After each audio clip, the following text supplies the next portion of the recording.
वो भी वहां पे ब्रिक्स में ज्वाइन करना चाहते हैं। तो एक तरह से ये जो कोल्ड वॉर है उसमें भारत को डिसाइड करना पड़ेगा कि हम कहाँ खड़े हैं, क्योंकि जी। हम लोग ब्रिक्स के हिस्सा तो हैं, लेकिन ब्रिक्स में हमारी वो पोजीशन नहीं है जो चीन की पोजीशन है या रूस की पोजीशन है। तो हमको अब डिसाइड करना पड़ेगा कि अगर जो अमेरिका हमें इसी तरह से दबाता रहेगा तो क्या हम जो स्ट्रेटेजिक पार्टनरशिप अमेरिका के साथ 2005 के बाद हुई है, हम उस स्ट्रेटेजिक पार्टनरशिप को कंटिन्यू करेंगे या एक ज्यादा न्यूट्रल स्टैंड लेंगे, जिससे कि हमारी जो विदेश नीति है वो एक हमारे जो मर्जी से चलेगी और उस किसी के दबाव में नहीं आएगी। उसके लिए हमारी जो कमजोरी है वो टेक्नोलॉजी की है। अमेरिका से हम क्यों दब जाते हैं, क्योंकि एक तरफ स्ट्रेटेजिक पार्टनरशिप है, दूसरी तरफ टेक्नोलॉजी के लिए हम निर्भर हैं। हमारा एक्सपोर्ट उनको ज्यादा है, उससे हमारा जो बैलेंस ऑफ पेमेंट है उसको मदद मिलती थी। करीब $40 बिलियन का हमारा सरप्लस था, जबकि चीन के साथ हमारा $102 बिलियन का डेफिसिट है। तो इसलिए अमेरिका की तरफ से जो दबाव आता है हम उसको झेलते जाते हैं, और अब एक समय आ गया है जबकि हमें एक ज्यादा न्यूट्रल और इंडिपेंडेंट अपनी फॉरेन पॉलिसी बनानी पड़ेगी। वाकई ये तमाम महत्वपूर्ण बातों का जिक्र किया। दीपक बोरा साहब मेरे साथ मौजूद हैं, पूर्व राजनयिक के। दीपक बोरा साहब, डिप्लोमेसी बड़ी इंपॉर्टेंट चीज है, लेकिन ऐसा क्या हुआ कि डिप्लोमेसी में भारत हमेशा अपनी बहुत अच्छी महारत हासिल रखता है। हाल के दिनों में भारत ने अपनी बहुत अच्छी डिप्लोमेसी के जरिए बहुत सारे देशों से बेहतर संबंध भी रखे हैं, लेकिन ऐसा क्या हुआ कि ट्रंप साहब सनक गए हैं?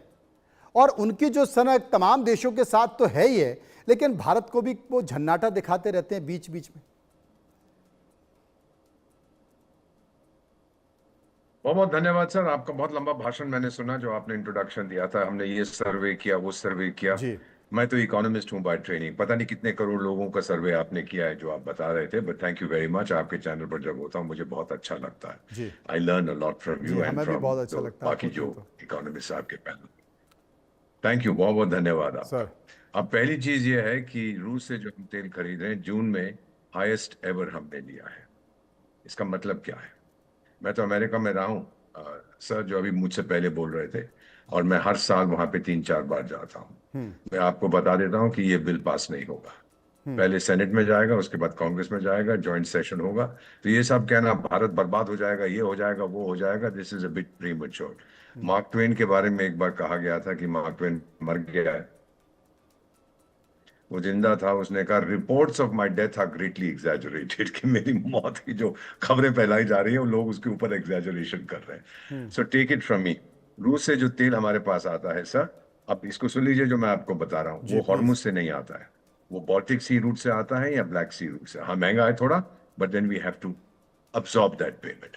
और ये जो बिल है ये भारत के अगेंस्ट नहीं है, जैसा अभी आपने हमारे विशेषज्ञ से सुना, ये जी। सबके अगेंस्ट है। तो मेरा मानना ये है सर, अमेरिकन कोर्ट्स भी इसके अंदर दखल देंगे, आप देखते जाइए भी क्या होगा।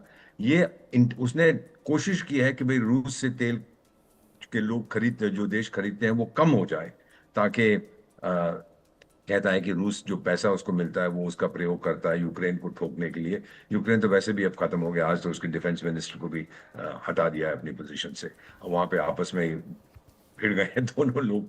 तो मेरा अपना फीलिंग है सर कि हमें पैनिक करने की कोई जरूरत नहीं है। एक और चीज इसमें जो शायद हम ध्यान में रखेंगे कि इंटरनेशनल प्राइसेस जैसे एनर्जी की बढ़ती जा रही थी इस कॉन्फ्लिक्ट के बाद, तो प्रेसिडेंट ट्रम्प ने बोला कि मैं 31 दिन का टेम्पररी वेवर दे रहा हूं ताकि इंडियन रिफाइनर्स रशियन क्रूड ले सके। तो सबने हमसे पूछा भाई ये यूएस परमिशन की क्या जरूरत है? रॉन्ग क्वेश्चन, हमने तो कभी पूछा नहीं था। जी। उसने वेवर अपने आप दे दिया। नाउ स्ट्रेट्स ऑफ हॉर्मुज अगर ब्लॉक है, आपकी भारत की रिफाइनरीज चलनी चाहिए पूरी दुनिया के लिए। यू नो सर, हम दुनिया का सेकेंड लार्जेस्ट एक्सपोर्टर हैं of refined oil products. US dollars 45 billion पिछले साल। Fourth largest exporter of middle distillates. South east Asia पूरा चलता है आपके डीजल पे, और यूरोप का एविएशन फ्यूल सप्लाई आपके रिफाइनर्स पे डिपेंड करता है। US needs India. तो मैं आपको इतना बता देता हूं सर कि there is no need to panic. ये ट्रम्प साहब दिखा रहे हैं अपना गुस्सा, वो तो करते रहते हैं, लेकिन वो भी हमेशा कहते हैं सर ना कि मैं अपना वही तो इरादा बोल रहा हूँ ना कि 5 मिनट में बदल दें। ट्रम्प साहब अपना गुस्सा दिखा रहे हैं। अपने गुस्सा दिखाने के लिए वो सीनेट का इस्तेमाल कर रहे हैं, अपनी संसद का इस्तेमाल कर रहे हैं, अपने गुस्सा कानून नहीं का दिखा रहे, इस्तेमाल कर रहे हैं। नहीं सर। नहीं, ट्रम्प आप ही ने कहा गुस्सा दिखा रहे हैं। नहीं सर, मैं बताता हूँ, ट्रम्प साहब इज प्रिटी अनप्रिडिक्टेबल। हमको सब मालूम है कि अभी कुछ कहेगा, आधे घंटे के बाद बदलेगा। और आज रात को, अब से थोड़ी ही देर बाद, अमेरिका टाइम 9 PM, वो फिर से देश को संबोधित करेगा। 6:30 बजे होंगे भारत में सुबह के। So thank you very much, मुझे जगा दीजिएगा। अगर आपको टिप्पणी चाहिए कि वो क्या बोलने लगा, मैं बता देता हूँ क्या बोलेगा, कि पुरानी इलेक्शन मुझसे छीन ली गई थी ये वो। But he likes to be like this, कि आप उसको प्रिडिक्ट नहीं कर, एंड येट कहना कि वो गुंडा टैक्स है या नहीं है, वो आपकी अपनी राय है।